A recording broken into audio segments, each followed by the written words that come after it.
नमस्कार दोस्तों, आर्ट और एडुडेन के यूट्यूब चैनल पर आपका स्वागत है। जैसा कि आपको पता है, हम करंट ज्योग्राफिकल और इन्वायरमेंट टॉपिक आपके सामने लेकर आते हैं। ऐसा ही एक टॉपिक अब की बार जो सितंबर की जो मैगजीन है उसमें आया था। नाम है इन्वायरमेंटल इंपैक्ट असेसमेंट। क्या होता है इन्वायरमेंटल इंपैक्ट असेसमेंट? क्यों जरूरी है आज की दुनिया में? आज के विकसित भारत में इन्वायरमेंटल इंपैक्ट असेसमेंट की क्या जरूरत है? क्या जरूरत पड़ी कि हमें इस टॉपिक को, इससे रिलेटेड लॉज रूल्स बनाने पड़े, वो आज समझेंगे। चलिए शुरुआत करते हैं। क्या आप ऐसा भारत देखना चाहते हो या क्या आप ऐसा भारत देखना चाहते हो? मतलब ये हम जब डेवलपमेंट कर रहे हैं वो हमें भविष्य में कैसा इफेक्ट दिखाएगी? वो हमारे जो आसपास जो ग्रीनरी है उसको इफेक्ट कर देगी, या फिर हम जो डेवलपमेंट कर रहे हैं उसके साथ जो ग्रीनरी डेवलपमेंट होनी चाहिए वो भी होनी चाहिए? ये है environmental impact assessment. Environmental impact assessment simple भाषा में बोला जाए तो उसको यह बोला जाता है कि जैसे जैसे इकोनॉमिक डेवलपमेंट हो रही है, साथ साथ इन्वायरमेंट पर उसका कोई इफेक्ट ना आए। यानी जब ये प्रोजेक्ट डेवलपमेंट हो रहा है तो इसके आसपास का एरिया में भी ये भी माना जाए कि ये भी साथ में ग्रीनरी में डेवलपमेंट होना चाहिए, यानी इन्वायरमेंट पर कोई इंपैक्ट नहीं आना चाहिए। ये सारी बातें अगर आप इस प्रोजेक्ट को इस हिसाब से डिजाइन करते हो कि साथ में जो ग्रीनरी है वो भी डेवलप हो जाए और हमारा जो इंफ्रास्ट्रक्चर है वो भी डेवलप हो जाए, ये इन्वायरमेंटल इंपैक्ट असेसमेंट है। शुरुआत करते हैं। टॉपिक है environmental impact assessment, navigate the development environment dilemma. यानी जो डायलेमा बन चुका है इन्वायरमेंट का और इकोनॉमी का, कौन से को चूज करना चाहिए और कौन सा बेटर रहेगा, ये सारी बात इन्वायरमेंटल इंपैक्ट असेसमेंट कहता है।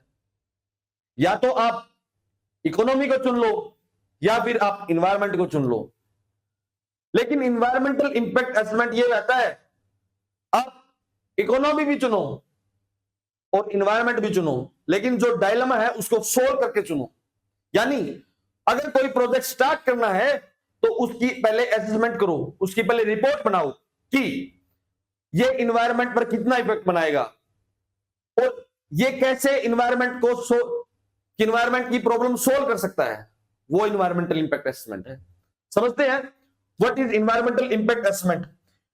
डेवलपमेंट इन्वायरमेंट डिबेट है, कॉन्टेम्पररी मैटर्स, आज के दिन की एक डिबेट है जो contestation economic and advancement ecology conservation. यानी मैंने आपको बताया है इकोनॉमी और जो इन्वायरमेंट है उसकी प्रॉब्लम को सोल्व करने का एक तरीका निकाला गया है। This issue is particularly relevant in developing Nations.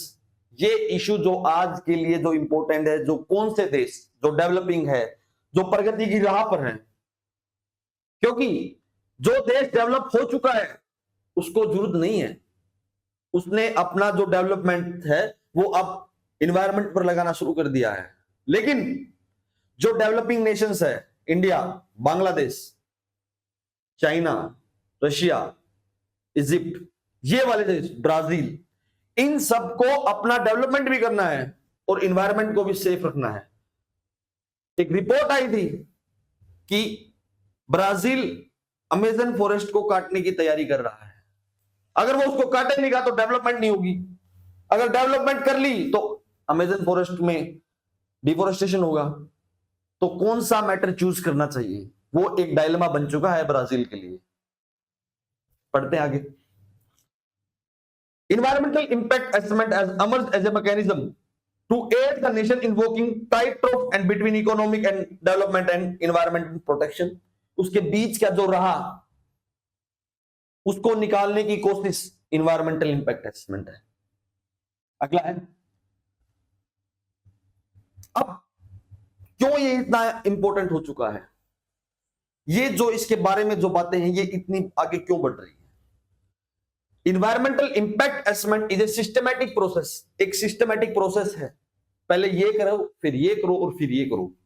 किसके लिए? आप इकोनॉमी भी बनाओ और इन्वायरमेंट को कंजर्वेट करो। To evaluate the potential environmental effect. यानी माना जाता ये है कि अगर आप इस तरह का इन्वायरमेंट चाहते हो या इस तरह का इन्वायरमेंट चाहते हो। अगर आप जब आप कोई डेवलपमेंट कर रहे हो उसी टाइम आप रिपोर्ट बनाकर उस रिपोर्ट में कुछ चेंज कर लो तो ये इन्वायरमेंट भी बन जाएगा और इकोनॉमी भी डेवलपमेंट हो जाएगी। ये इसका ऑब्जेक्टिव है। The primary objective of EIA include the prediction and evaluation of environment, economic, social impact of development projects. It facilitate informed decision making, providing depth analysis. Depth analysis provide करता है किसी area की कि आप कैसे कैसे environment को बचा सकते हो। अगला है EIA also foster popular participation in developmental decisions। अगर आप डेवलपमेंट कर रहे हो तो उस पूरे प्रोसेस में आपका पूरा अच्छे से रोल जो अदा करता है वो इन्वायरमेंटल इंपैक्ट असेसमेंट है। इन्वायरमेंटल इंपैक्ट असेसमेंट इंडिया में कैसे आया? जब इंदिरा गांधी गवर्नमेंट चली हुई थी 1970s में, तो इन्वायरमेंट के लिए इंदिरा गांधी जी ने बहुत अच्छे स्टेप लिए। वाइल्ड लाइफ प्रोटेक्शन एक्ट 1972 भी आया, वहां से ये प्रोसेस चला हुआ है क्योंकि यूएस ने इस पर ध्यान देना शुरू कर दिया था 1979 में। जैसे जैसे हम आगे बढ़ते गए तो हमें भी इन चीजों का एनालाइज होता गया कि जो इंफ्रास्ट्रक्चर हम आज के दिन डेवलपमेंट कर रहे हैं वो हमारे इन्वायरमेंट को भी खराब करेगा, जिसका रिजल्ट हमें देखने को मिलता है दिल्ली NCR। कल की रिपोर्ट थी कि दिल्ली का AQI लेवल पुअर से वेरी पुअर की तरफ लगातार जा रहा है और ये ऐसा बढ़ता रहेगा कब तक? जब दिवाली और दिवाली के बाद जो कंडीशंस होंगी वो और खराब हो जाएंगी, घरों से निकलना मुश्किल हो जाएगा क्योंकि जो एयर क्वालिटी इंडेक्स है वो बहुत ज्यादा खराब हो जाएगा और वो बच्चे और बूढ़ों के लिए बहुत इफेक्ट होगा। EIA in India initially focused on large scale infrastructure. पहले तो जो EIA आया था वो लार्ज स्केल इंफ्रास्ट्रक्चर पर अप्लाई किया गया क्योंकि उस समय का मानना था कि जो EIA है यानी जो लार्ज इंफ्रास्ट्रक्चर डेवलपमेंट्स हैं वो ज्यादा इफेक्ट करती हैं बजाय कि जो छोटे प्रोजेक्ट्स होते हैं। लेकिन समय बढ़ता गया, समय आते गया, रिपोर्ट्स बनती गई, ला आते गए, तो ये पता चला ये बड़े प्रोजेक्ट तो इफेक्ट करता ही है लेकिन जो छोटे प्रोजेक्ट डेवलपमेंट में काम करते हैं वो भी इफेक्ट करते हैं इन्वायरमेंट में। ये पूरा EIA का जो इंडिया के जो शुरुआत थी वो आया। उसके बाद 1994 में एक नोटिफिकेशन आया जो 2006 में रिप्लेस हुआ। उस 2006 में क्या हुआ? उस 2006 में EIA नोटिफिकेशन दो पार्ट में बांट दिया, यानी जो बहुत बड़े प्रोजेक्ट हैं वो कैटेगरी A में आएंगे और जो कुछ छोटे प्रोजेक्ट हैं वो कैटेगरी B में आएंगे। आप समझे कहना क्या मतलब? जो कैटेगरी A के प्रोजेक्ट्स हैं उसको डायरेक्ट सेंट्रल गवर्नमेंट हैंडल करेगी और जो कैटेगरी B के जो प्रोजेक्ट्स हैं उनको स्टेट गवर्नमेंट और यूनियन जो टेरिटरी की जो गवर्नमेंट्स है वो हैंडल करेंगी। एक बात मैं आपको दोबारा से बताता हूं, पूरा प्रोसेस जो अच्छे से काम करने लगा EIA का वो 1986 में आया, environmental protection act. Wild life protection act 1972 नहीं, इन्वायरमेंटल प्रोटेक्शन एक्ट 1986 जब राजीव गांधी जी की गवर्नमेंट थी वहां आया था, क्योंकि उसके बाद ही जो इन्वायरमेंट के जो प्रोजेक्ट्स थे, क्योंकि जो इन्वायरमेंटल प्रोटेक्शन एक्ट 1986 आया था वो क्यों आया था? क्योंकि जो भोपाल गैस ट्रेजेडी हुई थी, मिथाइल आइसोसाइनेट, उसकी वजह से इन्वायरमेंटल प्रोटेक्शन एक्ट 1986 आया था। तो वहीं जाकर इंक्लूड कर दिया गया किसको? EIA को, इन्वायरमेंटल इंपैक्ट असेसमेंट। आगे 1994 में उसमें नॉर्म्स आए, अब 2006 में आया। ये पूरा प्रोजेक्ट था EIA में इंट्रोड्यूस कैसे हुआ। अब क्या क्या स्टेप होते हैं EIA के लिए? सबसे पहले स्क्रीनिंग होती है, यानी हमने जो प्रोजेक्ट बनाया है हम उसको स्क्रीनिंग के बेसिस पे ये देखेंगे कि अगर ये पूरा डेवलपमेंट हो जाता है तो इसका साइड इफेक्ट कितना है, क्या ये जो साइड इफेक्ट है या क्या ये इतना रेवेन्यू जनरेट कर पाएगा जिससे हमारा जो इन्वायरमेंट जो खराब हुआ है, जो डिफोरेस्टेशन होगा, अर्बन हीट आइलैंड होगा, या फिर जो वेस्ट मटेरियल इकट्ठा होगा जिससे कुछ डेंजरस गैस निकलेंगी, क्या उसको ये कंपीट कर पाएगा? इसलिए उसकी स्क्रीनिंग होगी पहले। अब स्कोप देखा जाएगा। स्कोप कैसा कि उस पूरे प्रोजेक्ट से इसका कोई अल्टरनेट है, अगर अल्टरनेट है तो वो क्या है, अगर वो अल्टरनेट उस पूरे प्रोजेक्ट को इफेक्ट, इससे ज्यादा इफेक्ट करता है या इससे कम इफेक्ट करता है, वो पूरा स्कोप देखा जाएगा कि मिटिगेशन मेजर देखे जाएंगे, एनालाइज किया जाएगा, उसके बाद पब्लिक कंसल्टेशन होगी।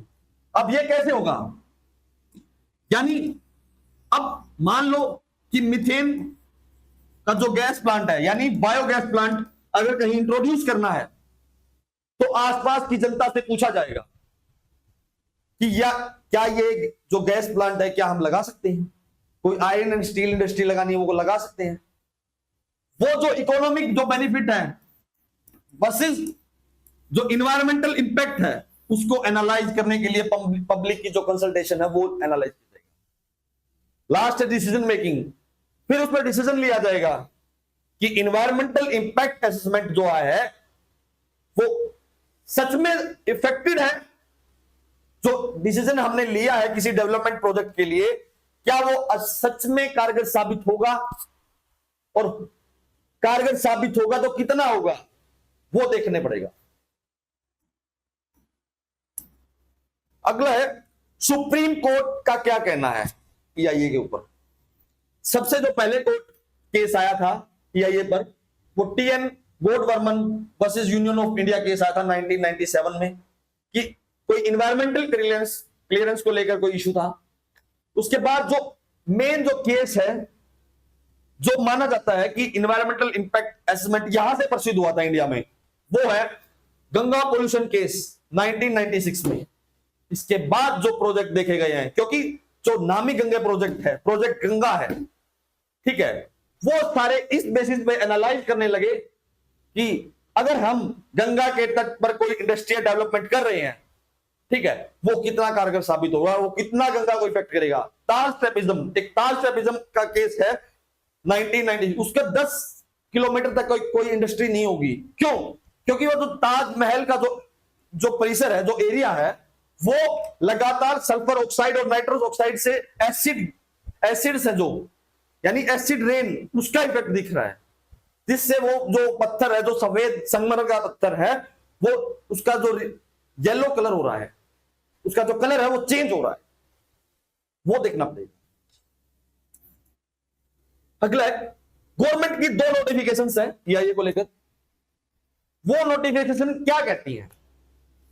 पहली नोटिफिकेशन है एनविस, इन्वायरमेंटल इंफॉर्मेशन सिस्टम, यानी एक ऐसा सिस्टम बनाएंगे जिससे वो सारा डाटा हम कलेक्ट कर उसका पूरा एनालाइज कर सकें कि इन्वायरमेंटल इंपैक्ट जो रीजन है वो क्या है, और जो इन्वायरमेंटल जो इंपैक्ट हो रहा है उसको हम कैसे कॉम्प्रोमाइज कर सकते हैं, या फिर इकोनॉमी कॉम्प्रोमाइज करें या इन्वायरमेंटल कॉम्प्रोमाइज करें। अगला है परिवेश, comprehensive single window solution for administration of all greenery clearance and monitor their substitutional compliance across, यानी हम एक सिंगल विंडो क्लियरेंस बना देंगे, जिससे क्या होगा, जिससे होगा कि एक बार में जो ग्रीन के जो प्रोजेक्ट्स हैं जो इंडिया को ग्रीनरी की तरफ लेकर जाएंगे, यानी इंडिया का लक्ष्य ही क्या है, इंडिया का जो लक्ष्य है मेन जो है वो 33% फॉरेस्ट एरिया, पूरे एरिया का वो भी तो कवर करना है। कैसे होगा वो? क्योंकि एफोरेस्टेशन डिमांड है, अगर डिमांड 33% तक नहीं पहुंची तो जो 2% का जो 2 डिग्री सेल्सियस पेरिस एग्रीमेंट में रखा गया था तो वो पूरा नहीं हो पाएगा, और कहीं ना कहीं इफेक्ट इंडिया को कहां दिखेगा, अगर 2 डिग्री सेल्सियस टेम्परेचर पहुंच जाता है 2100 सेंचुरी तक तो इंडिया कैसे इफेक्ट होगा? डेजर्टिफिकेशन हो जाएगा, यानी जो नॉर्थ वेस्ट का रीजन है पूरा, हरियाणा और पंजाब, वेस्टर्न यूपी, मध्य प्रदेश का रीजन और गुजरात का मैक्सिमम रीजन, वो सारा डेजर्टिफिकेशन में कन्वर्ट हो जाएगा। दूसरा, मुंबई, विशाखापट्टनम, तमिलनाडु के चेन्नई, ये जो शहर जो कोस्टल एरियाज पर हैं वो सारे डूब जाएंगे, क्योंकि जो सी का जो लेवल है, सी लेवल वो इंक्रीज होगा, और ये तट पर है तो ऑब्वियसली बात है कि जो सारा है ये चेंज होगा और इफेक्ट दिखेगा। अगला है, अब एक स्लोगन है यहां, इंडिया को उस पर काम है, ग्रो नाउ सस्टेन लेटर। या तो ग्रो कर लो, बाद में उसको मेंटेन कर, सस्टेन बाद में कर लेना, या फिर सस्टेन अभी कर लो, ग्रो बाद में कर लेना। लेकिन नहीं, इंडिया को दोनों को सोल्व करना पड़ेगा, क्योंकि एट प्रेजेंट वो डिमांड है कि जो सॉल्यूशंस हैं, सॉल्यूशंस भी अभी चाहिए, दूसरा और ग्रो भी अभी करना है, क्योंकि जो इंडिया का विकसित भारत का जो लक्ष्य है 2047 तक, वो तो अचीव करना ही करना है। जैसा कि जो एट प्रेजेंट जो सेंट्रल गवर्नमेंट है उसने एक वादा किया है कि हम 5 ट्रिलियन इकोनॉमी बनाएंगे। 5 ट्रिलियन इकोनॉमी बनेगी तो साथ में हमें जो इन्वायरमेंटल है उसको कॉम्प्रोमाइज नहीं करना है। ऊपर देखो आप, the fact that it seeks to align EIA with sustainable development goals, it provision to facilitate quicker easy for low risk projects। हम वो सारे जो प्रोजेक्ट्स हैं उन पर काम करेंगे और सस्टेनेबल डेवलपमेंट की तरफ चलेंगे। अब ये सारी बातें मैंने इस इन्वायरमेंटल इंपैक्ट को असेसमेंट के लिए बताया। हमें एक एफिशिएंट और इफेक्टिव वे से इन्वायरमेंटल इंपैक्ट के जो नॉर्म्स हैं, जो 2020 में जो ड्राफ्ट तैयार किया गया था, उसको काम करना पड़ेगा। ये एक वही बात है जब हम गर्मी में शिमला में घूमने के लिए जाते हैं, लेकिन वहां जाकर पता लगता है कि जो वेदर है, जो क्लाइमेटिक कंडीशंस है, वो लगभग प्लेन एरिया के बराबर ही है। गर्मी वहां भी ऐसे ही है, तो आप घूमने क्यों गए? यानी अगर आप गर्मी की छुट्टी में अगर आप शिमला का मजा लेना चाहते हैं, शिमला में जो टेम्परेचर का मजा लेना चाहते हैं, तो उसके लिए आपको इन्वायरमेंटल इंपैक्ट असेसमेंट इस प्रोजेक्ट पर काम करना पड़ेगा। कैसे? वो सारे एरियाज जैसे एफोरेस्टेशन है, पोल्यूशन है, और जो दूसरे जो डेवलप्ड नेशंस हैं उनको कन्विंस करना पड़ेगा कि आप आओ, एक टेबल पर बैठकर काम करेंगे। कहां? इन्वायरमेंटल इंपैक्ट असेसमेंट पर। हमें उस चीज की जरूरत है। यह था पूरा लेक्चर, इन्वायरमेंटल इंपैक्ट असेसमेंट। आपको समझ आया होगा। थैंक्स टू ऑल, और सब्सक्राइब आरडोर एडुडेन। धन्यवाद।